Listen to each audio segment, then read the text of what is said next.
છે અને 30 તારીખ બાદ આ સિસ્ટમ નબળી પડી શકે છે।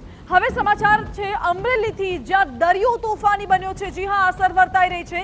દરિયો તોફાની બન્યો, દરિયાકાંઠાના વિસ્તારોમાં તેજ પવન ફૂંકાઈ રહ્યો છે, દરિયામાં કરંટ જોવા મળ્યો। જાફરાબાદ પોર્ટ પર 3 નંબરનું ભયસૂચક સિગ્નલ લગાવાયું છે।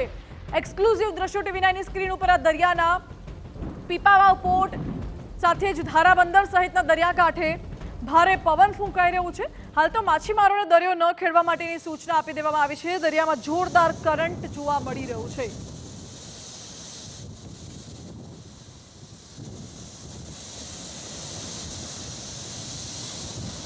હાઈટાઈડની સ્થિતિ છે, હું આપને દ્રશ્યો બતાવી જે પ્રકારે પવનની ગતિ છે તે પણ વધી રહી છે। સમગ્ર દરિયાકાંઠાનો વિસ્તાર છે તે પવન ફૂંકાઈ રહ્યો છે, સાથે સાથે દરિયામાં હાઈટાઈડની સ્થિતિ છે તે જોવા મળી રહી છે। જે પ્રકારે દરિયામાં મોજા છે તે ઉછળી રહ્યા છે ને, જે રીતે જાફરાબાદ, પીપા પોર્ટ, લાઇટ હાઉસ વિસ્તાર, શિયાર બેટ સહિત દરિયાકાંઠાનો જે વિસ્તાર છે ત્યાં આ પ્રકારની સ્થિતિ છે તે જોવા મળી રહી છે।